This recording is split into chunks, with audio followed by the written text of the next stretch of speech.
আপনারা জানেন কিনা জানি না, সত্যযুগে এক 12 বছরের ছেলে, তার নাম ভক্ত প্রহ্লাদ।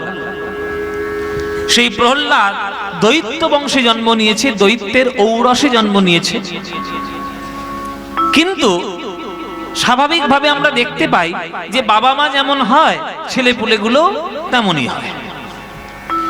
কিন্তু সম্পূর্ণ বিপরীতগামী হয়ে ভক্ত প্রহ্লাদ দৈত্যের কোন রকম কোন নাম গন্ধ বৈশিষ্ট্য কিচ্ছু না নিয়ে কেবলমাত্র বিষ্ণু ভক্তিতে লীন হয়ে গেছে বা হয়ে গেছিলেন। সেটি এটা সম্পূর্ণ বিজ্ঞানের ব্যাপার।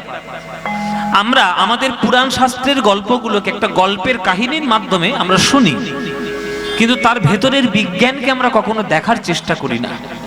উপরে উপরে আমরা যা শুনি সেইটা নিয়ে বেরিয়ে যাই, ভেতরে কি আছে ডিপ আমরা কখনো খুঁজতে যাই না। কেন ভক্ত প্রহ্লাদ এত ভক্ত হলো, এর পিছনে তো কারণ আছে, এর পিছনে তো ঘটনা আছে। সেগুলো তো আমরা কখনো ব্যাকগ্রাউন্ডের ঘটনাগুলো শুনি না। আমরা একটা মানুষের সফলতা দেখি যে মানুষটা খুব সফল, আবার তাকে দেখি হিংসেও করি, কিন্তু সে সফল হওয়ার পিছনের অনেকগুলো গল্প থাকে। এমনি এমনি কেউ সফল হয় না। সেই গল্পটা যদি আপনি না শুনে না থাকেন তাহলে আসল ঘটনা জানলেন না। শুনুন, হিরণ্যাক্ষকে বধ করেছিল বরাহরূপী ভগবান, আর হিরণ্যাক্ষের ভাই ছিল হিরণ্যকশিপু। হিরণ্যকশিপু দাদাকে বধ করেছে, দৈত্য বংশের আমরা দুই ভাই, আমার দাদাকে বধ করেছে বরাহরূপী বিষ্ণু। এই যে প্রতিশোধের একটা আগুন দৈত্যদের মধ্যে সবসময় থাকে, যে আমিও প্রতিশোধ নেব। আস্তে আস্তে এই যে আবার শুরু হয়েছে, সকাল হলো আর শুরু হলো গন্ডগোলেদের। চুপচাপ করে আসছে, চুপচাপ করে বসো না। এত কথা বললে গানটা গাইতে ভালো লাগে না। এত কথা বললে কিছু বলবো, কিছু শোনাবো, শুধু নিজেদের মধ্যে শুধু গল্প। যে আসছো চুপচাপ জায়গা পেলে চুপচাপ বসে যাবে। তো সেই হিরণ্যকশিপু তিনি ভাবলেন যে আমার দাদাকে বধ করেছি বরাহরূপী বিষ্ণু, ওকে ব্যবস্থা আমি করবই, আমি শাস্তি দেবই। যতক্ষণ না ওই বিষ্ণুর আমি উল্টো পাল্টা করে ফেলছি ততক্ষণ আমার শান্তি নেই। এই বলে ব্রহ্মার উপাসনা করার জন্য, ব্রহ্মার তপস্যা করার জন্য হিরণ্যকশিপু চলে গেলেন। আপনারা জেনে রাখুন, সত্যযুগের মানুষের আয়ু ছিল 1 লক্ষ বৎসর। 1 লক্ষ বছর আয়ু ছিল সত্যযুগের মানুষের। এবার 1 লক্ষ, আমাদের আয়ুটা এখন বর্তমানে 100 বছর গড়ে ঠেকেছে, কেননা যত যুগ গেছে একটা করে শূন্য কেটেছে। সত্যযুগের আয়ু ছিল 1 লক্ষ, ত্রেতা যুগ যেই পড়েছে একটা শূন্য কেটে গেছে, 10,000 হয়ে গেছে। দাপর যুগ যেই পড়েছে আরেকটা শূন্য কেটে গেছে, 1000 হয়ে গেছে। এই যেই কলিযুগ পড়েছে আরেকটা শূন্য কেটেছে, সেটা 100-তে গিয়ে ঠেকেছে। এটা যুগের ধর্ম, কিছু করার নেই। হ্যাঁ, আবার যদি যখন পৃথিবী শেষ হবে তখন আরেকটা কাটবে, 10-এই শেষ। যাই হোক, তো সত্যযুগের মানুষের আয়ু যেহেতু 1 লক্ষ বছর ছিল, ওই জন্য 10,000, 15,000, 20,000 বছর তারা তপস্যা করে কাটালেও তাদের কিচ্ছু যায় আসে না। কেননা তাদের সামর্থ্য সেই রকম, তাদের শক্তি সেই রকম, তাদের পরিবেশটাও সেই রকম। ওই জন্য হিরণ্যকশিপু চলে গেল ব্রহ্মার তপস্যা করতে। এইবার এই যে ব্রহ্মার তপস্যা করতে গেল, দেবরাজ ইন্দ্র, দেবতাদের রাজা, তিনি মনে, তখন কিন্তু কয়াধু গর্ভবতী। ও মায়েরা শুনে রাখো, কত ইন্টারেস্টিং গল্প। হিরণ্যকশিপুর ঔরসে কয়াধুর গর্ভ সঞ্চার হয়ে গেছে, কয়াধু গর্ভবতী। এবার দেবরাজ ইন্দ্র মনে মনে ভাবলো যে শত্রুর শেষ রাখতে নেই। এই যে সুযোগ, হিরণ্যকশিপু গেছে তপস্যা করতে, বাড়ি রয়েছে কয়াধু, তাহলে ওর গর্ভে যে সন্তান আসবে সেও নিশ্চয়ই দৈত্য হবে। তাহলে পরবর্তীকালে সেও ওর বাবার মতো চক্রান্ত করে স্বর্গরাজ্য আক্রমণ করবে, সব ফন্দি ফিকিরিগুলো আঁটবে। শত্রু শেষ রাখতে নেই, বীজ থেকে, গোড়া থেকে নির্মূল করা উচিত। এই সিদ্ধান্ত নিয়ে বজ্র নিয়ে তেড়ে এলো কয়াধুকে, কয়াধুর গর্ভ নষ্ট করবে বলে। মায়েরা, দেবরাজ ইন্দ্র আজকের কয়াধুর গর্ভ নষ্ট করবে বলে যখন বজ্রপাত করতে যাচ্ছেন, তখন ছুটে এলেন আরাক ঋষি। যে ঋষিকে আপনারা সবসময় ঝগড়া বাঁধাতে জানেন, সেই ঋষি ছুটে এলেন। তার নাম হচ্ছে দেবর্ষি নারদ। নারদ এসে দেবরাজ ইন্দ্রকে যে কি তিরস্কার করেছিল আপনারা কল্পনা করতে পারবেন না। যে তোমার লজ্জা করে না, দেবতাদের রাজার পদ নিয়ে বসে আছো আর অসুরের মতো প্রবৃত্তি, অসুরের মতো আচরণ, না কোনো ধর্মজ্ঞান, না কোনো নীতিজ্ঞান, তুমি একটা গর্ভস্থ শিশুকে হত্যা করার জন্য, একটা অবলা নারীকে হত্যা করতে যাচ্ছ বস্ত্র দিয়ে, লজ্জা করে না? দূর হও এখান থেকে, অসভ্য। নানান ধরনের তিরস্কার করেছিল। তো দেবর্ষি নারদের তিরস্কারে দেবরাজ ইন্দ্র ফিরে গেছিল, আর আঘাত করেননি।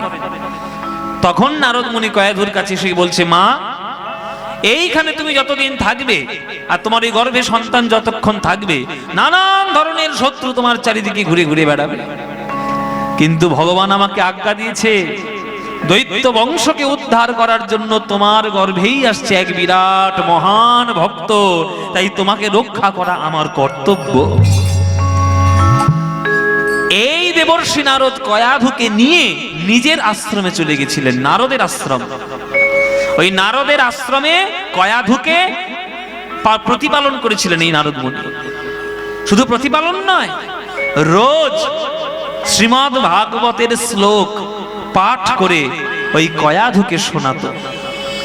আর এই কয়াধুর কর্ণের মাধ্যমে, কয়াধুর গর্ভে যে ভক্ত প্রহ্লাদ বসেছিল, 1 নয়, 2 নয়, 3 নয়, 4 নয়, 5000 বছর ধরে ওই গর্ভের মধ্যে শ্রীমদ্ ভাগবত মুখস্থ করে ফেলেছিল এই ভক্ত প্রহ্লাদ। 5000 বছর। মায়েরা, মায়ের গর্ভে বসে বসে প্রহ্লাদ শ্রীমদ্ ভাগবতের শ্লোক, বিষ্ণু ভক্তি মুখস্থ করে নিয়েছে। সেই ছেলেটা ভক্ত হবে না তো হবেটা কে? মায়েদের উপর নির্ভর করে সন্তান কেমন হবে, এটা জেনে রাখুন মায়েরা। আপনারা যখন মা হবেন তখন জেনে রাখবেন আপনার জীবন যাপনের উপর সন্তানের ভবিষ্যৎ নির্ভর করবে, সে কেমন হবে না হবে। সুতরাং প্রহ্লাদ কয়াধুর গর্ভে, আর গর্ভে বাচ্চাদের কোনো চিন্তা থাকে না জানো। মা খেলে খেতে পাই, মা ঘুমালে ঘুমাতে পাই, আমার কোনো চিন্তা নাই। মায়ের উপর সমস্ত কিছু নির্ভরশীল, কেননা সে এখনো জগতে আসেনি, জগতের অক্সিজেন সে পায়নি। যতক্ষণ না সে মায়ের গর্ভ থেকে বাইরে আসবে, তার খাদ্যদ্রব্যের চিন্তা তার হবে না, মায়েরই হবে। সেই মায়ের গর্ভে বসে বসে যে ছেলেটা 5000 বছর ধরে শ্রীমদ্ ভাগবতের শ্লোক মুখস্থ করেছে, সে ভক্ত হবে না তো হবেটা কি? তাই আপনাদেরও সেই প্রচেষ্টা করা উচিত। যখন আপনি গর্ভ ধারণ করেছেন, মা হবেন বলে সিদ্ধান্ত নিয়েছেন, আপনাকে জীবনযাপনও সেই রকম করা উচিত। রবীন্দ্রনাথ ঠাকুরের গান শুনুন, ভালো ভালো সৎ উপদেশ শুনুন, কীর্তন শুনুন, পদকর্তাদের পদাবলী আস্বাদন করুন, শাস্ত্রের বচন আস্বাদন করুন। যত সুস্থ এবং যত স্বাভাবিক জীবন আপনি সন্তানকে দেবেন, সন্তান বড় হয়ে সেই মঙ্গলময় কার্যের দিকে ব্রতী হবে, নইলে হবে না। আপনার গর্ভে সন্তান আর আপনি ফষ্টি নষ্টি সব সিরিয়াল দেখে বেড়াচ্ছেন ওই টিভির মধ্যে, নানান ধরনের উল্টো পাল্টা, অশিক্ষিত, অসভ্য, অশ্রাব্য, অশ্লীল গান আপনি শুনে বেড়াচ্ছেন, আপনার সন্তান কেমন হবে? যেমন জমি তেমন ধান হবে, বলে দিলাম। এটা বৈজ্ঞানিক ভাবে প্রমাণিত যে গর্ভধারণকালে মায়েদের জীবনযাপন যেমন হয়, সন্তান ঠিক তেমন হবে। সুতরাং ভক্ত যদি হতে চান, সকাল থেকেই ভক্ত হওয়ার চেষ্টা করুন। ওই দুপুরে গিয়ে ভক্ত হবেন কি হবেন না, কোনো কিন্তু ঠিক নেই। আমাদের সকালের জীবনের, সকালটা হলো জীবনের আমাদের প্রভাত, মানে বাচ্চা বেলা, কিশোর বেলা। দুপুর বেলা হলো যৌবনকাল, বিকেল বেলা হলো প্রৌঢ়কাল, সন্ধ্যা বেলা হলো বৃদ্ধকাল, আর রাত মানে মরণের কোলে ঢলে যাওয়া। তাই সকালটা যদি সুন্দর না হয়, দিনটাও সুন্দর হবে না। ওই যে আমাদের ইংরেজিতে একটা কথা আছে না, মর্নিং শোজ দ্য ডে। ইংরেজিতে একটা কথা আছে, মর্নিং শোজ দ্য ডে। সকালবেলাটাই উঠলেই তুমি বুঝতে পারবে যে তোমার সারা দিনটা কেমন হতে চলেছে। সকালটা যদি ভালো হয়, দিনটাও তোমার ভালো যাবে। তাই প্রভাত কৃষ্ণ নাম, পূর্ণ হবে মনস্কাম, বদন ভরে বলো একবার হরি নাম রে। তাই মায়েরা, সকাল থেকে শুরু করুন হরিনাম। তাই প্রহ্লাদের গল্প আমার এই মনে হলো যে আমরাও আজকের বসে আছি জগৎ জননী মায়ের মন্দির প্রাঙ্গণে।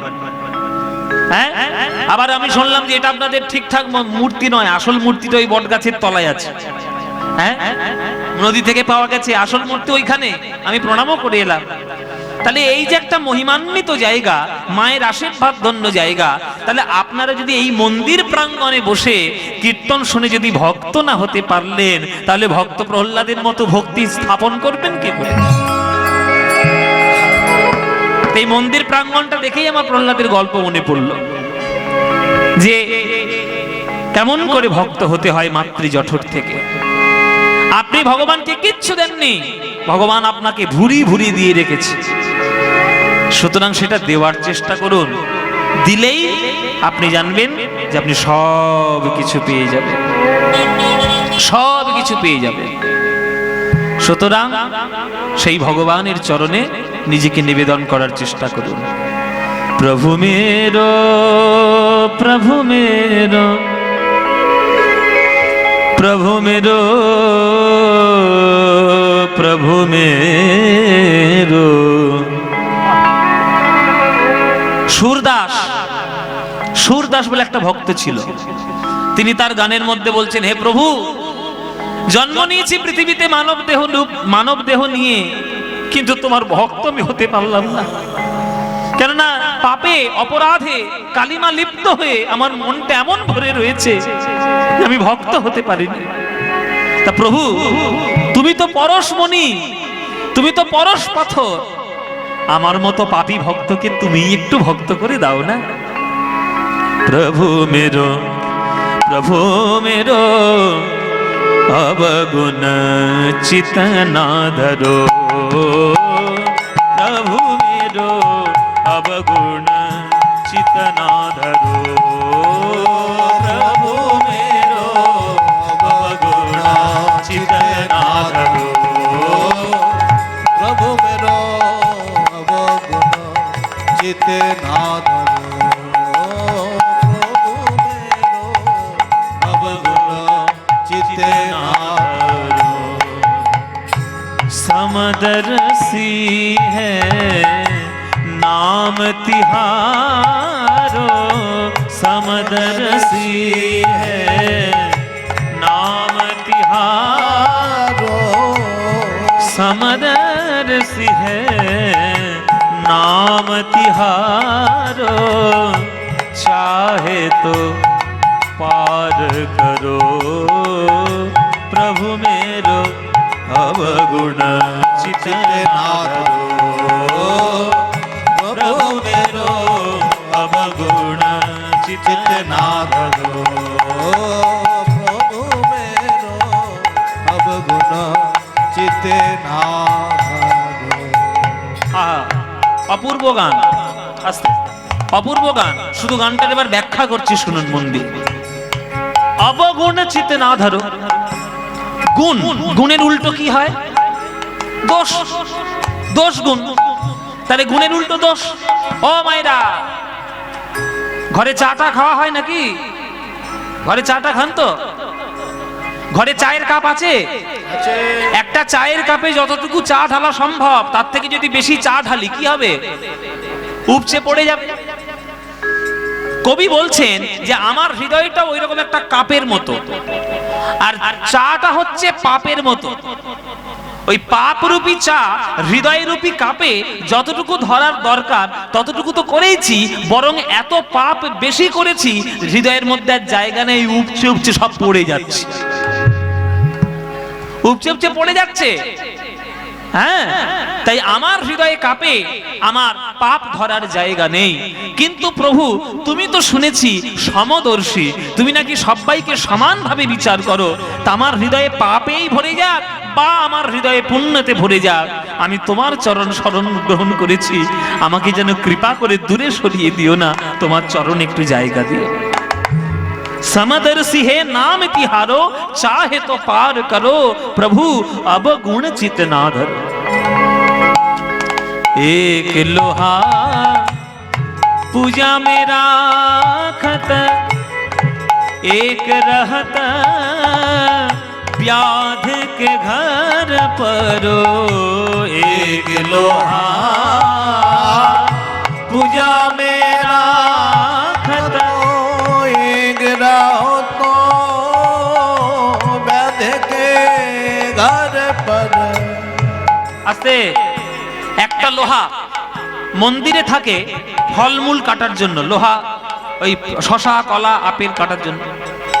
আর একটা লোহা থাকে জল্লাদের বাড়িতে মুন্ডু কাটার জন্য, ছাগলের মুন্ডু গরুর মুন্ডু কাটার জন্য। জল্লাদের বাড়িতে একটা লোহা, একটা মন্দির একটা লোহা। তাহলে একটা ফল কাটছে, একটা মাংস কাটছে, দুটোই কিন্তু লোহা। কিন্তু দুটো লোহাই যদি পরশ পাথরের কাছে যায়, তাহলে পরশ পাথর কি বিচার করবে যে আমি মন্দিরের লোহাটাকে সোনা করব, মাংস কাটার লোহাকে সোনা করব না? বলবে? বলবে? শীতকালে গরমকালে যখন সন্ধ্যাবেলায় ঠান্ডা হাওয়া বয়ে যায়, তখন ঠান্ডা হাওয়া কখনো বিচার করে বয়ে যায় যে আমি হিন্দুর গলি দিয়ে বয়ে যাব, মুসলমানের গলি দিয়ে বয়ে যাব না? বলে কোনো কোন জাত ধর্ম দেখে সূর্যের আলো পড়ে? কোন জাত ধর্ম দেখে বায়ু বয়? কোন জাত ধর্ম দেখে কি পৃথিবীর অক্সিজেন আপনার সাপ্লাই হয়? হয় না তো। তাহলে ভগবানের চরণে যাব, সে আমি পাপী হই আর পুণ্যবান হই। পরশ পাথরের ছোঁয়া যখন পাবো, আমি মাংস কাটা লোহা হই বা আমি ফল কাটা লোহা হই, মুক্তি আমি পাবই পাবো। এক লোহা पूजा में राखत एक रहत प्याध के घर परो। एक लोहा पूजा में राखत एक रहो तो बैध के घर पर। पारस के मन द्विधा नहीं होता है, पारस के मन द्विधा नहीं होता है। पारस के मन द्विधा नहीं होता है, पारस के मानो द्विधा नहीं होता है। পরশ পাথরের মনে যেমন কোনো দ্বন্দ্ব থাকে না, সে যেমন ওই মন্দিরের লোহাকে সোনা করে, সে আবার জল্লাদের মাংস কাটার লোহাকে সোনা করে। पारस के मन द्विधा नहीं होता है, पारस के मानो द्विधा नहीं होता है। दुहुओं को कांचन करो प्रभु मेरो, दुहुओं को कांचन करो प्रभु मेरो, अवगुण चित ना करो प्रभु मेरो, अवगुण चित ना करो प्रभु मेरो, अवगुण चित ना धरो। एक नदिया एक नार कहावत, मैलो नीर भरो। जब मिले एक दोनों बनन भय, गंगा सुर सुर नाम धरो। आहा, এসব গানে আমার গান গাইতে গিয়ে কাঁটা দিচ্ছে গায়ে। সব গান পাবেন, সব গান। আমি তো বলেছি 14 পুরুষের ভাগ্য ভালো যে বাংলায় জন্ম নিয়েছেন আর ভারতবর্ষে জন্ম নিয়েছেন। 14 পুরুষের ভাগ্য ভালো। এই রত্ন, এই প্রেম সম্পত্তি যারা পায়নি, পাওয়ার জন্য আজকে নবদ্বীপে এসে লালায়িত হচ্ছে, গড়াগড়ি দিচ্ছে আমেরিকার লোকেরা। দেখে আসুন, আমার কথা যদি বিশ্বাস না। America, England, Japan, German, Russia, সব জায়গার লোকেরা আজকের গড়াগড়ি দিচ্ছে ইস্কন মন্দিরে। তারা পাগল নয়, মাথা তাদের খারাপ হয়নি, অনেক তারা টেকনোলজিতে উন্নত, কিন্তু তারা বুঝে গেছে যে আমাদের দেশটা টেকনোলজি দিয়ে উন্নতি করেছি, ভেতরের প্রেম দিয়ে আমরা উন্নতি করতে পারিনি। এই ভেতরের প্রেমটা পাওয়ার জন্য আজ নবদ্বীপের ধুলায় এসে গড়াগড়ি দিচ্ছে, বৃন্দাবনের মাটিতে গড়াগড়ি দিচ্ছে, এমনি এমনি নয়। सूरदास की बोलছে দেখুন, एक नदिया एक नार कहावत, मैलो नीर भरो। जब मिले एक दोनों बनन भय गंगा सुर सुर नाम धरो। দেখবেন একটা পাড়ার মধ্যে দুদিকে দুটো জলের ধারা থাকে, একটা পরিষ্কার জলের ধারা, একটা নর্দমার জলের ধারা। আমরা কলকাতায় থাকি, আমরা নর্দমার ব্যাপারটা বুঝি, আপনারা গ্রাম বাংলা হয়তো না বুঝতে পারে, কিন্তু নর্দমার ব্যাপার আমরা কলকাতার লোক থাকরা বুঝি। বর্ষাকালে যখন বৃষ্টি হয় সব ওই যত পচা জল সব ঘরের মধ্যে ঢুকে যায়, নর্দমা ঘরও বনে হয়ে যায়। কি করবেন, কিচ্ছু তো করার নেই। একটা নর্দমার জল যাচ্ছে নোংরা, একটা এমনি খালের জল যাচ্ছে পরিষ্কার। এই যে পরিষ্কার খালের জল আর অপরিষ্কার নোংরা জল, এই দুটো জলই গিয়ে যখন গঙ্গার সঙ্গে মিলিত হচ্ছে, সেই গঙ্গাসাগরের তীরে দাঁড়িয়ে কেউ কখনো বিচার করতে পারে না যে এটা নোংরা জল না এটা পবিত্র মায়ের গঙ্গা জল। পারবে বাবা? हर तीर्थ बार बार गंगा सागर एक बार, सब तीर्थ बार बार गंगा सागर একবার। তাহলে সেই একবার যখন গঙ্গা সাগরে গিয়ে তুমি স্নান করছো, তুমি যখন জলটা নিয়ে মাথায় তুলছো, তুমি কি বিচার করছো যেটা নোংরা জল, এটা নর্দমার জল না এটা খালের জল? বিচার করো। শুধু তখন কি বিচার করো, যেটা হলো গঙ্গা জল, এই গঙ্গা জলে যদি আমি স্নান করতে পারি আমার জীবন ধন্য। তাহলে দুটো স্রোতেরই দরকার আছে। হ্যাঁ, জগতে নর্দমার জলে যাবে, জগতে পরিষ্কার জলে যাবে, কিন্তু দুটোই যখন গঙ্গার সঙ্গে মিলিত হবে, তার তখন যেমন জাত ধর্ম থাকে না, তেমনি পাপী হোক আর পুণ্যবান হোক, কেউ যদি ভগবান চরণ রূপী গঙ্গার জল একবার পেয়ে যায়, তার কখনো ওই নর্দমার বিচার, পরিষ্কারের বিচার কেউ করবে না, কেউ করবে না।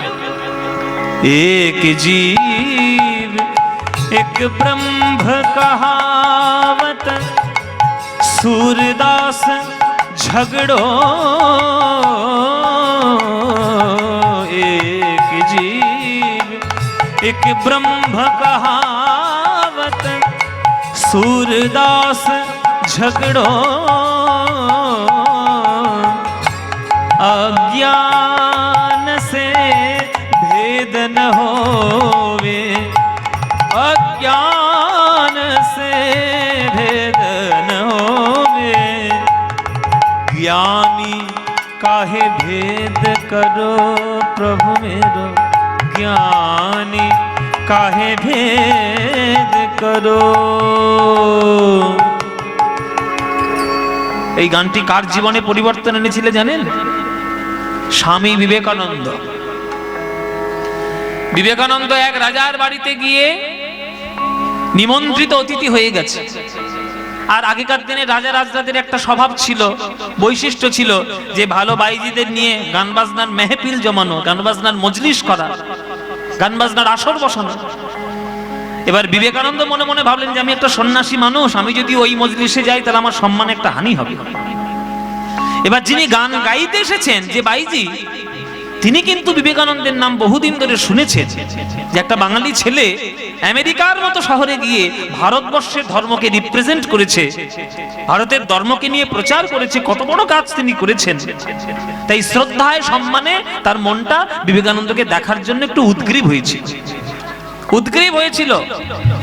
কিন্তু বিবেকানন্দ মনে মনে ভাবলেন যে আমি যদি একটা ওই রকম বাইজির গান শুনতে যাই, লোকে কি আমাকে ভালো বলবে? তাই একটু ক্ষুণ্ণ বোধ করে তিনি উপরের ঘরে রইলেন, তিনি নিচে গান বাজনার মেহফিলে আর গেলেন না, ওই জলসাতে তিনি গেলেন না।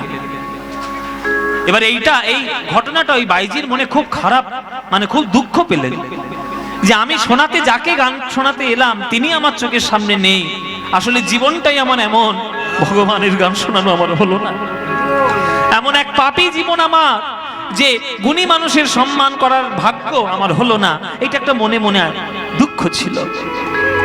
তখন তিনি এই গানটি ওই সভার মধ্যে ধরেছিলেন, গানের আসরের মধ্যে ধরেছিলেন। আর গানটা গাইতে গাইতে গাইতে গাইতে ঠিক এই লাইনটা যখন তিনি বলেছেন, এই শেষের লাইনটা, অজ্ঞান সে ভেদ না হবে, জ্ঞানী কাহে ভেদ করো। যারা অজ্ঞানী তারা নালা নর্দমার বিচার করবে, কিন্তু যারা জ্ঞানী তারা নালাও দেখবে না, নর্দমাও দেখবে না, খাল দেখবে না, পুকুর দেখবে না। তারা যদি গঙ্গাতে ডুব দেয়, সকল জলকে মা গঙ্গাই বলে মনে করবে। যখন এই লাইনটা সে গেয়েছে যে অজ্ঞান সে ভেদ ন হবে জ্ঞানী কাহে ভেদ করো, এই কথাটা শুনে বিবেকানন্দ একবার চমকে উঠেছিল। সর্বনাশ, আমার কি সর্বনাশ হয়ে গেল। সাধারণ মানুষের দৃষ্টিতে ওই মেয়েটা পাপী হতে পারে, ওই মেয়েটা পতিতা হতে পারে, ওই মেয়েটা সমাজের চোখে নষ্ট হতে পারে, কিন্তু আমি তো সন্ন্যাসী মানুষ, আমার মনের মধ্যে ওই বিচার কেন থাকবে? তাহলে এখনো পর্যন্ত আমি সন্ন্যাসী হতে পারিনি, ঠাকুরের দেখানো রাস্তায় আমি এখনো চলতে পারিনি, আমার এখনো অনেক শিক্ষার বাকি আছে। জানো বাবা, ওই উপরের ঘর থেকে বিবেকানন্দ ছুটে এসে ওই বাইজির পা জড়িয়ে ধরেছিলেন, ময়নাবাই, মা, মা গো, আজ তুমি আমার প্রকৃত গুরুর মতো শিক্ষা দিলে যে সমাজে অজ্ঞান জ্ঞান ভালো মন্দ তারাই ভেদাভেদ করবে, যারা অজ্ঞানী, যারা সত্যিকারের জ্ঞানী হবে তারা কেন ওইভাবে বিচার করবে? এই হলো সেই গান, যে গান মানুষের মনের মধ্যে থেকে ভেদাভেদ দূর করে দেয়। জগন্নাথ স্বামী নয়ন পথগামী ভব তুমি, হে ভগবান, তুমি যদি জগন্নাথ হও তাহলে তুমি পাপীদেরকে যেমন জায়গা দেবে তেমন পুণ্যবানদেরকে জায়গা সমানভাবে দেবে। নইলে তোমার জগন্নাথ নাম নেওয়া উচিত হয় নাই, তোমার নাম নেওয়া উচিত ছিল পুণ্যনাথ, জ্ঞানীনাথ, গুণীনাথ, ভালোনাথ। জগন্নাথ কেন হয়েছ? জগন্নাথ হয়েছ মানে আমি পাপী হই আর পুণ্যমান হই, যেমনই হই না কেন তোমাকে কৃপা করতেই হবে। কি গো মায়েরা, একটা সরকারের নিয়ম যখন চালু হয়, এইখানে আমাদের এমএলএ বাবু আছেন নাকি, এমএলএ মশাই আশিস বাবু, জনসেবার কার্যের জন্য উনি রয়েছেন আপনাদের সব কিছু দেখার জন্য। এই যে এমএলএ বাবু তো ভালো বলতে পারবেন যে একটা সরকারের যখন কোনো প্রকল্প আসে সেটা কাউকে ভেদাভেদ করে আসে কি না, সবার জন্য সমান আসে। ওই জন্যই ভগবানের সেই রাস্তা সব দেখে, সবার জন্য সমান। একটা ভারতবর্ষের আইন যখন তখন তৈরি হয় তখন সেই আইনটা সবার জন্য এক, কারোর জন্য বিশেষ কোনো ছাড় নেই, সবার জন্য এক। বিবেকানন্দ বলছে তাহলে আমার জীবনে কেন ওই মেয়েটা অসম্মানের অধিকারী হবে? আমার চোখে ও মাতৃ সমান, আমার চোখে ও মা। তাই চরণটা জড়িয়ে ধরেছিল, মা গো, আজ তুমি প্রকৃত শিক্ষা আমায় দিলে, সন্ন্যাসী হওয়ার মূল রাস্তাটা তুমি আজকে আমার কাছে খুলে দিলে দরজাটা। হ্যাঁ, এক জীব এক ব্রহ্ম কহাবত, सूरदास झगड़ो अज्ञान से भेद न होवे, अज्ञान से भेद न होवे, ज्ञानी काहे भेद करो, प्रभु मेरो अवगुण चित ना धरो, प्रभु मेरो अवगुण हरि हरि हरि, प्रभु मेरो अवगुण अवगुण चित ना धरो, धरो धरो, अवगुण चित ना धरो, प्रभु मेरो प्रभु मेरो प्रभु मेरो अवगुण चित ना धरो, प्रभु मेरो अवगुण चित ना धरो, प्रभु मेरो अवगुण चित ना धरो।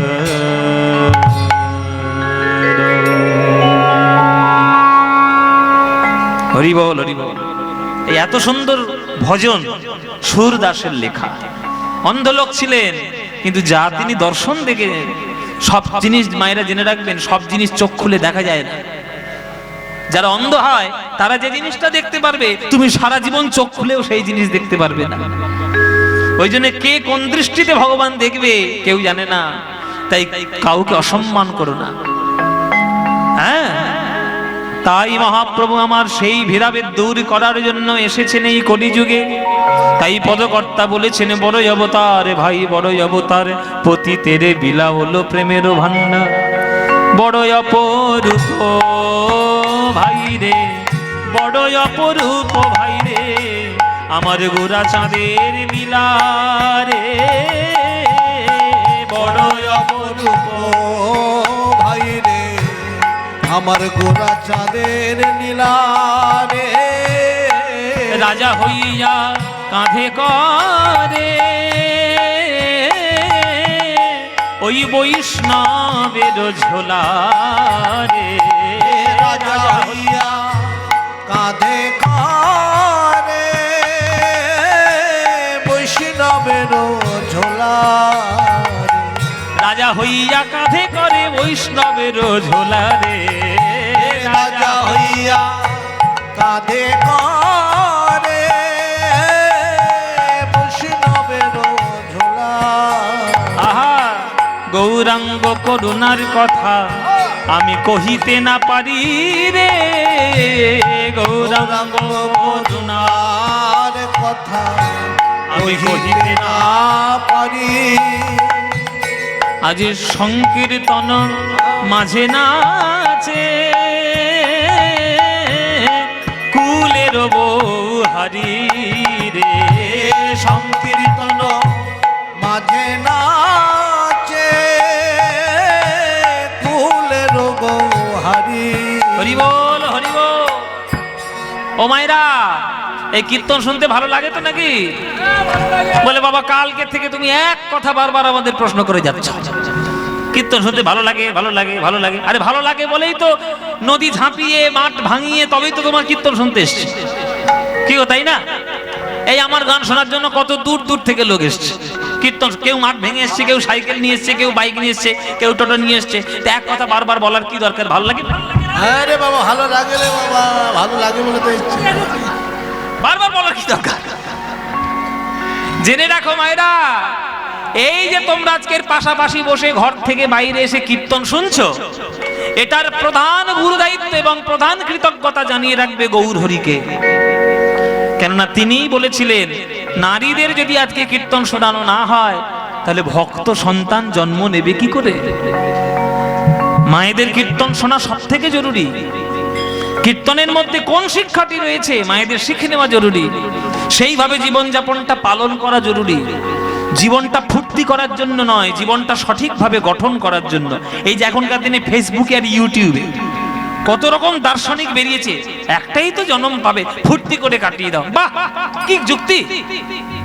এই কথা যদি ভাবতো একটা জীবন পেয়েছি ফুর্তি করে উড়িয়ে দিই, তাহলে নরেন্দ্রনাথ দত্ত বিবেকানন্দ হতে পারতো? ফুর্তি করে কাটাননি, জীবনকে গঠন করেছেন, জগতের সেবার কাজে লাগিয়েছেন, ঈশ্বর সেবায় করেছেন। বহুরূপে সম্মুখে তোমার ছাড়ি কোথা খুঁজেছ ঈশ্বর। তারপরের লাইন কি? তারপরের লাইনটা কি? জীবে প্রেম করে যেই জন সেই জন সেবিছে ঈশ্বর। তাহলে অর্ধেক অর্ধেক লাইন মনে রাখলে হবে? গোটা লাইন জানতে হবে। গোটা লাইন জানতে হবে। জীবনটা ফুর্তি করার জন্য নয়, জীবনটা গঠন করার জন্য। মানব জন্ম পেয়েছেন, এই জন্মটা পেয়ে সাধনার মাধ্যমে ঈশ্বরের চরণ লাভ করার চেষ্টা করুন, ভালো হওয়ার চেষ্টা করুন। ফুর্তি করবেন না, জীবনটা ফুর্তির জন্য নয়। আনন্দ থাকবে, কষ্টের মধ্যে যে আনন্দটা আপনি পাবেন, আপনি সেটা কখনো আনন্দ করে পেতে পারবেন না। একটা চাষি ভাই যখন সারা মাস খেটে খেটে, আপনারা তো ভালো বুঝবেন কারণ আপনাদের চাষের দেশ, বেশিরভাগ আপনারা চাষি মানুষ। একটা চাষি ভাই বর্ষাকালে যখন ধান পোতে, কত বুক ভরা আশা নিয়ে সে ধানটা পোতে, হ্যাঁ, ফসলটা রোপণ করে, মাঠের জল, আকাশের জল, বিদ্যুৎ সবকিছু কত কষ্ট করে সেই মাঠের যখন ধানটা সোনার ধান যখন ফসল হয়ে ওঠে, সেই আনন্দ কখনো পাওয়া যায়? অন্য কোনো মানুষ পাবে? পাবে না। তাই কষ্ট করে কেষ্ট পাওয়ার যে আনন্দ, ওই আনন্দ তোমরা পাবে না। তাই ফুর্তি টুর্তি করে জীবন কাটানোর দরকার নেই।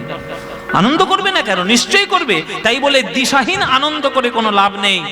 দিশাহীন আনন্দ নয়। লক্ষ শূন্য লক্ষ বাসনা ছুটিছে গভীর আধারে, জানি না কখন ডুবে যাবে কোন অকুল গরল পাথারে। সুতরাং খবরদার, লক্ষ্যহীন জীবন যেন না হয়। আপনি যে কাজ করছেন সেই কাজটি আপনার লক্ষ্য, সেই কাজটিকে পূর্ণ করুন, লক্ষ্য পূর্ণ করুন।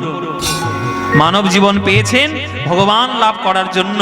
ঈশ্বর লাভ করে সেই মানব জীবনটি পূর্ণ করুন, তবেই জীবনের লাভ হবে। জয় নিতাই।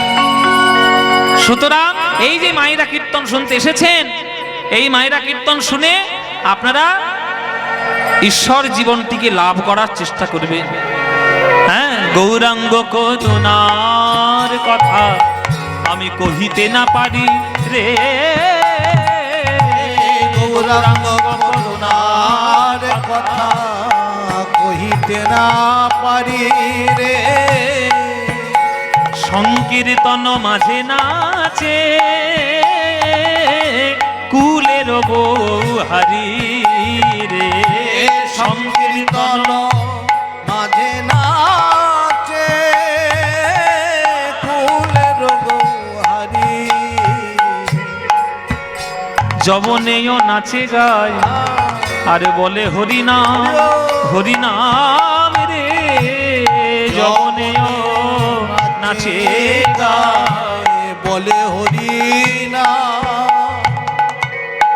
যব নাচে গায় বলে হরিনাম রে, ওগো হেন অবতারে সে বঞ্চিত বলরাম রে, হেন অবতারে সে বঞ্চিত বলরাম দাস কি রে বলে, ওগো এবারে আমি বঞ্চিত হলাম, এবার আমি বঞ্চিত হলাম, করুণা সিন্ধু অবতারে এবারে আমি বঞ্চিত হলাম, এমন করুণা সিন্ধু অবতারে এবার আমি বঞ্চিত হলাম, এমন করুণা সিন্ধু অবতারে আমার গৌর হরি নেচে চলে গেল, করুণা সিন্ধু অবতারে গৌর নেচে নেচে চলে গেল, করুণা সিন্ধু অবতারে নেচে নেচে চলে গেল, করুণা সিন্ধু অবতারে এবারে আমি বঞ্চিত হলাম, হেন অবতারে সে বঞ্চিত বলরাম, যবনেও নাচে গায়ে বলে হরিনাম, হেনই অবতারে সে বঞ্চিত বলরাম। যবন আমরা কাদের বলি? কাদের যবন বলি আমরা? আমরা একটা নির্দিষ্ট জাতিকে যবন বলি, কিন্তু যবনের একটা মানে আছে, যবনের একটা সংজ্ঞা আছে। যে ধর্ম, যে পথ ভারতবর্ষের আর্য ভূমিতে জন্মগ্রহণ করেনি, যে আদর্শ ভারতবর্ষের মাটিতে জন্মগ্রহণ করেনি, আমরা তাদের যবন বলি। যেমন ইসলাম ধর্ম ভারতের ধর্ম নয়, আর মাত্র কিছুদিন আগেকার ধর্ম, মাত্র ১৫০০ বছর পুরনো। ১৫০০ বছর আগে ইসলামের কোনো নামগন্ধ কিচ্ছু ছিল না, মাত্র ১৫০০ বছর আগে ইসলাম ধর্ম এসেছে। খ্রিস্ট ধর্ম মানে খ্রিস্টানরা মাত্র ২০০০ বছর আগে এসেছে। তার আগে খ্রিস্ট বল ধর্ম বলে কিছু ছিল না। বৌদ্ধ ধর্ম ২৫০০ বছরের পুরনো। ত্রিপিটক, হ্যাঁ, এগুলো সমস্ত কিছু অনেক এই ২৫০০-৩০০০ বেশি পুরনো, বেশি নয়। কিন্তু সনাতন ধর্ম, বৈদিক ধর্ম, এই যে কত বছরের পুরনো ধর্ম, এখনো পর্যন্ত রিসার্চ করে করে বার করাই যায়নি। সেই ধর্ম আমরা অবলম্বন করি। তাই আমাদের ধর্মটা যবন ধর্ম নয়। ওরা ওই দেশ থেকে এই দেশে ধর্মটি দিয়েছেন, তাই যবন। কিন্তু তাই বলে তাদেরকে ছোট করে দেখা বা তাদের অসম্মান করা, এটাও কিন্তু আমাদের ধর্ম কোনোদিন শেখায়নি। যে আদর্শ যাকে মানুষ বানাতে সাহায্য করে, সেই আদর্শকে সম্মান করো। সে ইসলাম হোক, খ্রিস্টান হোক, বৌদ্ধ, যাই হোক, কোনো ব্যাপার না। কিন্তু আজকে যারাই যবন ছিল, তারাই কত কত হরিনাম বলে দিল। বলুন বাবা, যেমন হরিদাস ঠাকুর, চাঁদ কাজী, হ্যাঁ, এদিকে আকবর বলে একজন পদকর্তা ছিল, তিনি, কত ভক্ত রয়েছে মুসলিম ভক্ত, তারা হরিনাম করেছেন। আমাদের কলিযুগে নজরুল ইসলাম, কাজী নজরুল ইসলাম, ওনার যা গান, সে গান গাইতে গেলে তো বৈষ্ণবরাও কেঁদে পাগল হবে। তাহলে যবনেও নাচে গায় আর বলে হরিনাম হরিনাম রে, যবনেও নাচে গায়ে বলে হরিনাম রে, হেন অবতারে সে বঞ্চিত বঞ্চিত বলরাম রে হেন তারে সে বঞ্চিত বলরাম। ওগো বলরাম দাস কেঁদে বলে হায় হায় আমার এ কি হলো, আমি কেন বঞ্চিত হলাম, আমি কেন বঞ্চিত হলাম। যে গৌর হরি প্রেম রত্ন দিল, সেই আমি কেন বঞ্চিত হলাম। গৌর আমার চলে গেল, আমি কেন বঞ্চিত হলাম। লোকের হাতে ধরলো, লোকের পায়ে পড়লো, তবু আমি কেন বঞ্চিত হলাম। ওগো হাতে ধরে পায়ে পড়ে, আমি কেন বঞ্চিত হলাম। লোকের হাতে ধরে পায়ে পড়ে মুখে হরি হরি হরি বলে, হাতে ধরে পায়ে পড়ে হরি হরি বলো বলে, হাতে ধরে পায়ে পড়ে হরি হরি বলো বলে। ওগো এবারে আমি বঞ্চিত হলাম, হেন অব তারে সে বঞ্চিত বলরাম রে হেন অব তারে সে বঞ্চিত বলো রাম। হেন অবতারে সে বঞ্চিত বলো ও রাম রে, হেন অবতারে সে বঞ্চিত বলো ও রাম রে, হেন অবতারে সে বঞ্চিত বলো রাম রে। হেন অবতারে সে বঞ্চিত বলো রাম রে, হেন অবতারে সে বঞ্চিত বলো ও রাম রে, হেন অবতারে সে বঞ্চিত বলো রাম রে। হেন অবতারে সে বঞ্চিত বলো রাম রে। হেন অবতারে বঞ্চিত বলো ও রাম রে, হেন অবতারে বঞ্চিত বলো রাম রে, হেন অবতারে সে বঞ্চিত বলো রাম রে, হেন অবতারে সে বঞ্চিত বলো।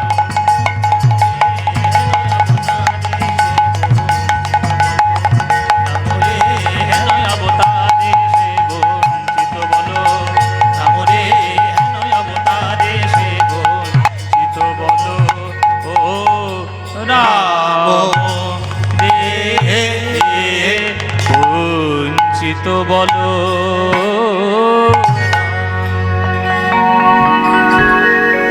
আজকের এই সকালের যে লীলা কীর্তন, এই লীলা কীর্তনের অর্ধেক ব্যয়ভার বহন করছেন স্বর্গীয় জ্ঞানেন্দ্রনাথ মণ্ডল স্মৃতির উদ্দেশ্যে তার স্ত্রী গীতা রানী মণ্ডল, নাতি সন্দীপ মণ্ডল, শঙ্খদীপ মণ্ডল, নাতনি সিদ্ধা মণ্ডল, স্নেহা মণ্ডল, সমৃদ্ধা মণ্ডল ও বাকি অর্ধেক ভার যেটা বহন করছেন স্বর্গীয় কালীকিঙ্কর পাল ও স্বর্গীয়া ভানুমতি পালের স্মৃতির উদ্দেশ্যে তাহাদের পুত্র বিমল পাল, পুত্রবধূ মিনতি পাল, নাতি গান্ধী পাল ও নাতবউ অম্বিকা রানী পাল, নাতনি দেবপ্রীতা পাল, পাতডাঙ্গা। এই সকালবেলার গানের অনুষ্ঠানের এই যে লীলা কীর্তনের ব্যয়ভার তারা গ্রহণ করছেন। ঈশ্বর সর্বতকরণে তাদের মঙ্গল কামনা করুক, তাদের মঙ্গল আপনারা প্রার্থনা জানাবেন কীর্তনের মাধ্যমে। চলুন আমরা গৌরচন্দ্রিকা আস্বাদন করলাম। আজকের আমরা দেখব যে একটা মানুষ যখন চচ্চর করে উপরের দিকে ওঠে তখন তাকে নামানোর জন্য হাজার মানুষের প্রচেষ্টা থেকে যায়। আমি যদি গৌরাঙ্গকে মানুষ বলেই দেখি, তাহলে গৌরাঙ্গ মহাপ্রভু যখন প্রেম ধর্ম প্রচার করছেন, তার বিরুদ্ধাচরণ বহু মানুষ নবদ্বীপে করেছে। সেই বিরুদ্ধাচরণ করতে গিয়ে বহু লোকের বহু কিছু ঘটনা ঘটেছে। আজকের আমরা আস্বাদন করব পাতডাঙ্গা ভক্তদের ইচ্ছা যে গতকাল রাত্রির বেলায় কৃষ্ণলীলা এবং রাধা গোবিন্দের মিলন হয়েছে, আজকের সকালবেলা একটা গৌরলীলা আস্বাদন আপনি আমাদের করার।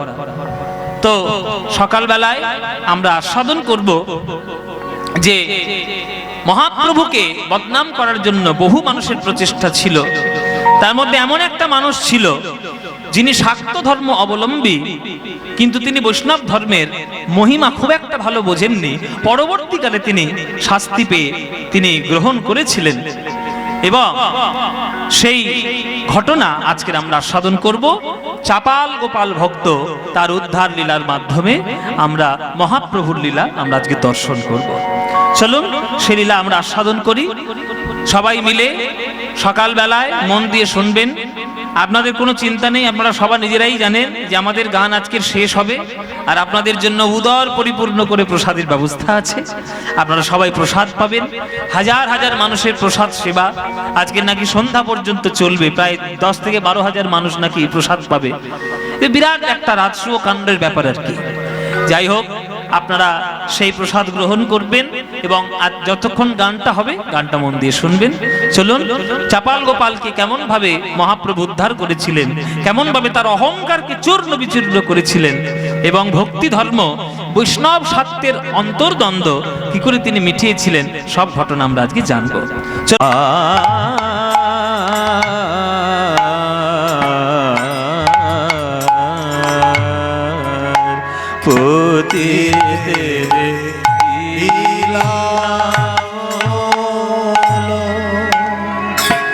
প্রেমের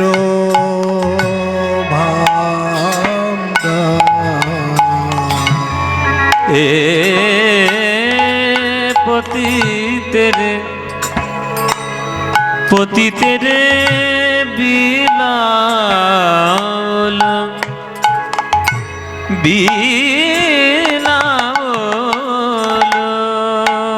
প্রেমের প্রেমের প্রেমের ভাণ্ডার পতিতের বিলাল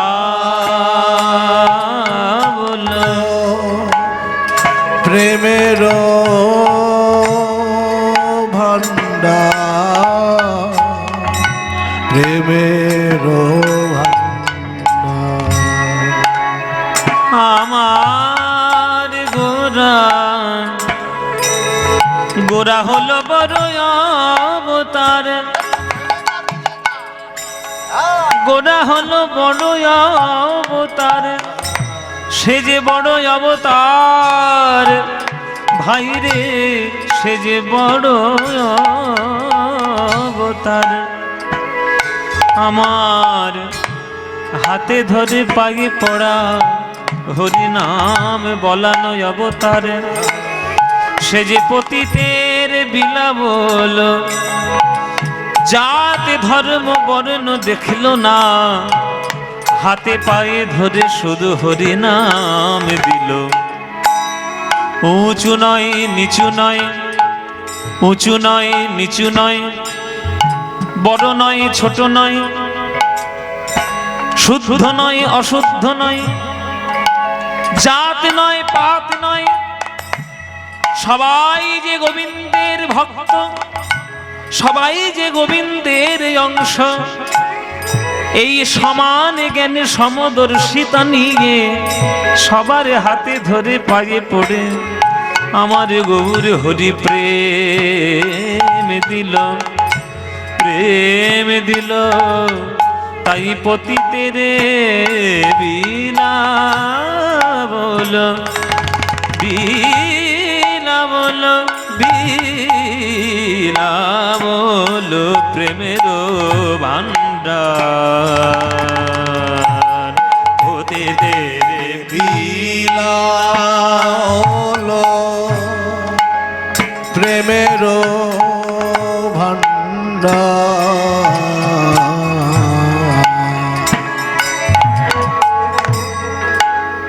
পতিতের বিলাবল বিলাবল বিলাবল বিলাবল প্রেমের ভান্ডার ভান্ডার ভান্ডার পতিতের বিলাবল প্রেমের ভান্ডার আমার আমার গোরারে মাধানি রে রে রে নে দামা মাপ গামানি দাপ পদনি সধাপ গারে সরনি সধাপ পদম পগম পম গম রে রে সা সদা দা সনি নি সা সা সা নি সা ধা নি সা নি সা ধা নি সা নি সা ধা নি সা পতিতের বিলাবল প্রেমের ভান্ডার সাগারে গা সাগারে সারে নে নে রে সারে নি সা ধা ধা সা নি ধা নি পা দা মা পা গা মা নি দা পা সা নি ধা নি সা নি সা নি সা পতিতের বিলাবল পতিতের বিলাবল প্রেমের ভান্ডার পতিতের বিলাবল প্রেমের ভান্ডার। এই যে সুরের মধ্যে আপনারা এতক্ষণ গান শুনছেন, এই সব সুর সকালবেলার সুর, ভৈরবী রাগিনী। এই ভৈরবী রাগে আমরা আজকে সকালবেলার গানটি শুরু করেছি। শান্ত পরিবেশের সঙ্গে শান্ত সুর যদি একত্রিত হয়, দেখবেন মন অনেক শান্ত হয়ে যায়। সুরের মধ্যে ক্ষমতা রয়েছে মানুষকে চঞ্চল করানোর, আবার শান্তও করানোর। সঙ্গীত এমন একটি জিনিস যে সঙ্গীত যে কোনো গুণের মধ্যে আপনি যদি ফেলেন, সে গুণ ধারণ করতে পারে। সঙ্গীতকে যদি রাজসিক জগতে ফেলে দেন, তাহলে সঙ্গীত রাজসিক গুণের অধিকারী। সঙ্গীতকে যদি তামসিক গুণে ফেলেন, সেটাও একটা তামসিক গুণের অধিকারী। আর সঙ্গীতকে যদি সাত্ত্বিক গুণে ফেলেন, সেটাও একটা ঈশ্বর লাভ করার উপায়। ওই জন্য সঙ্গীতের মধ্যে সব গান রয়েছে। হ্যাঁ, গানের মধ্যে সবই রয়েছে। এই সকালবেলায় আমাদের ভারতবর্ষের রাগ রাগিনী এমন ভাবে সুরগুলো তৈরি করেছেন যে মন যাতে পবিত্র হয়, মন যাতে শান্ত হয়। মাদানি রে রে নে দা গা রে সা সাগা রে গা সা রে নে সা ধা মাদানি সা ধা পা পা গা রে সা সা রে গা মা গমা গমা পমা গমা রে রে নে দা মা গা রে গা রে সা ধা নি সা ধা নি সা ধা নি সা নি সা পতিতের বিলাবল প্রেমের আর পতিতের বিলাবল প্রেমের ভান্ডার। সাগরে গা সাগরে সারে নি সা নি ধা নি দা পা দা পা মা পা গমা পা মা গমা গা রে গা রে সা গা মা দা নি সা সা পতিতের পতিতের বিলাবল প্রেমের ভান্ডার। সাগরে গা রে গা রে গা রে গা সারে রে সারে রে সারে সারে রে সারে রে সারে নে নে সা সা ধা ধা নি নি মা মা দা পা দা মা পা গমা পা মা গমা গা রে সা রে গা মা পা দা নি রে সা সা রে গা মা পা দা নি রে সা সা রে গা মা পা দা নি রে সা পতিতের বিলাবল প্রেমের ভান্ডার। পতিতের বিলাবল প্রেমের ভান্ডার। ভৈরবী রাগিনীতে, ভৈরবী সুরের মধ্যে প্রচুর এত গান হয়েছে ভৈরবী রাগিনীর মধ্যে, যে এই রকম গান পাওয়া যায়, মানে এত সংখ্যক অন্য কোন রাগের মধ্যে নেই, ভৈরবীতে যত আছে। এখন যদি আমি শুধু ভৈরবী রাগিনীর গান শুরু করি, এখন 1 ঘন্টা 2 ঘন্টা কেটে যাবে শুধু ভৈরবী রাগিনীর গান। এত গান আছে, এত, মানে ভাবাই যাচ্ছে না। ওই যে ভজমন রাম চরণ সুখদাই, ভৈরবীর গান। ভজমন রাম চরণ সুখদাই, ভজমন রাম চরণ সুখদাই, ভৈরবীর গান। হ্যাঁ, আর অনেক আছে। চরণ ধরিতে দিও গো আমার, নিও না সরায়। ভৈরবীর গান। তব দয়া দিয়ে হবে গো মোর জীবন ধুতে। ভৈরবীর গান। এত গান আছে, এত সংখ্যক গান। সেই ভৈরবীতে আমরা আজকের গৌর চন্দ্রিকা, যেহেতু সকালবেলায় আপনারা গান শুনতে এসছেন, ওই জন্য সুরটা ওইখানে নিয়ে এসছি।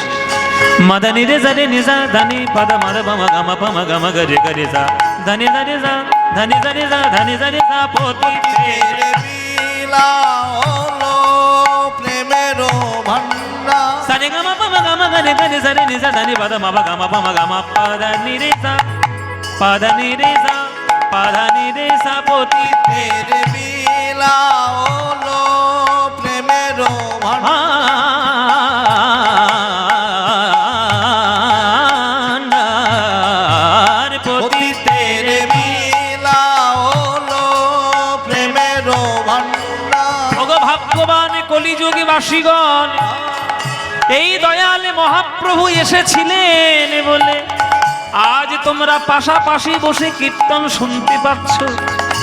নইলে জাতে ধর্ম সব বিভেদে সৃষ্টি করেছিল। আমার গৌরাঙ্গ সেই বিভেদে মানে নাই, সবার হাতে পায়ে ধরেছে বলে ভাই রে হরি নামে বিনা গতি নাই। ভগবান যখন মানবে দেহ দিয়ে পাঠিয়েছে, তাহলে হরি নামে বিনা গতি নাই। হরের নাম হরের নাম হরের নামৈব কেবলম কলৌ নাস্তেব নাস্তেব নাস্তেব গতিরন্যথা। কলিযুগে নামে বিনা গতি নাই, তাই বদন ভরে বলো একবার হরি বল বলো হরি বল হরি হরি বল পতি তেরে লীলা হলো প্রেমের আমার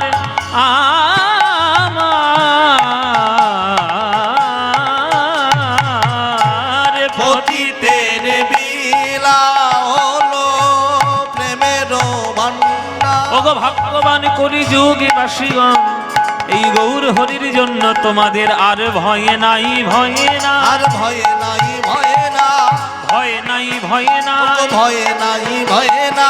কলিযুগ হতে তোমাদের ভয় নাই ভয়ে না। এই কলি যুগে হতে তোমাদের ভয় নাই ভয় না। মায়ার জ্বালা হতে তোমাদের ভয় নাই ভয় না। মায়ার জ্বালা হতে তোমাদের ভয় নাই ভয় না। ওই অজ্ঞান আধার দূর করিতে ভয় নাই ভয় না। আমাদের অজ্ঞান আধার দূর করিতে ভয় নাই ভয় না। পাপ তাপ বিনাশিতে ভয় নাই ভয় না। পাপ তাপ বিনাশিতে ভয় নাই ভয় না। ওই প্রেম ভক্তি প্রকাশিতে ভয় নাই ভয় না। প্রেম ভক্তি প্রকাশিতে ভয় নাই ভয় না। সারে গামা পামা গামা গরে গরে সারে নি সারে নি সারে নি সারে নি ধানি নি ধানি ধানি বাদা বাদা বাদা মাপা গামা পামা গামা গরে গরে যা সারে নি ধানি যা সারে নি ধানি যা সারে নি ধানি যা। রাধে রাধে রাধে বলো ভয় নাই ভয় নাই। হরি হরি হরি বলো ভয় নাই ভয় নাই। এসে গেছে গৌর নিতাই ভয় নাই ভয় নাই। ওই অজ্ঞান আধার দূর করিতে হরি হরি হরি বলে অজ্ঞান আধার দূর করিতে ভয় নাই ভয় নাই। এসে গেছে গৌর নিতাই ভয় নাই ভয় নাই। রাধে রাধে রাধে বলো ভয় নাই ভয় নাই। হরি হরি হরি বলো ভয় নাই ভয় নাই ভয় নাই। পতিতের বিনা বলো প্রেমের ভান্ডার প্রেমের ভান্ডার প্রেমের ভান্ডার।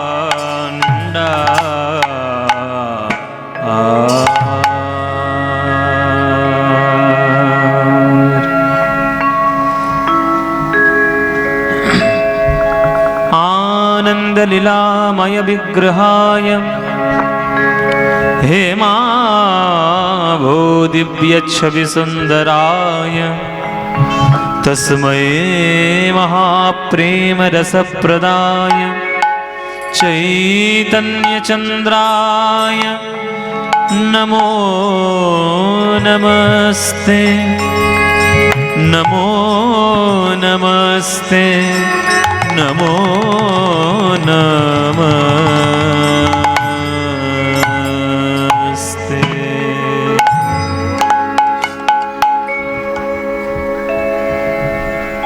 জয় নিতাই। উপস্থিত সকল কৃষ্ণ অনুরাগী গৌর ভক্তবৃন্দের চরণে আমার কোটি কোটি দণ্ডবৎ প্রণাম। আমার সকল গুরুবর্গের শ্রীচরণে আমার শত সহস্র কোটি দণ্ডবৎ প্রণাম। পাতডাঙ্গা গ্রামের রক্ষাকালী মায়ের মন্দির প্রাঙ্গণে এই হরি নাম সংকীর্তনে আপনারা আজ সবাই একত্রিত সমবেত হয়েছেন প্রাণ গৌর গোবিন্দের লীলামৃত মাধুরী পান করবেন বলে। এটা খানিকটা মানে এই আসরের পরিবেশ যেমন আর কি, খানিকটা হচ্ছে মাতৃ জঠরে বসে হরিনাম শোনার মতো। মাতৃ জঠরে বসে হরিনাম শোনার মতো ব্যাপারটা হয়েছে। জগৎ জননী মা, মা রক্ষাকালী, মানে আমরা বিভিন্ন নাম দিই নানান ধরনের জায়গা, রক্ষাকালী, শ্মশানকালী, এই কালী, ওই কালী, তাই কালী, আমরা নামটা দিই আলাদা আলাদা ভাবে, কিন্তু তিনি হচ্ছেন শক্তি। কৃষ্ণ হলেন শক্তিমান, আর কৃষ্ণের শক্তি হচ্ছে এই মা মহামায়ার রূপ, তিনি হলেন শক্তি। এবার এই শক্তিকে এবং শক্তিমানকে অভেদ তো করা যাবে না, বিভেদ আমরা সৃষ্টি করি মানুষের, সবকিছু স্বার্থপর মানুষ আছে তাদের জন্য। কিন্তু মায়ের গর্ভে বসে যদি কেউ পরমেশ্বর ভগবানের নাম শ্রবণ করতে পারে, সেটি খানিকটা ভক্ত প্রহ্লাদের মতো ব্যাপার ঘটে যায়।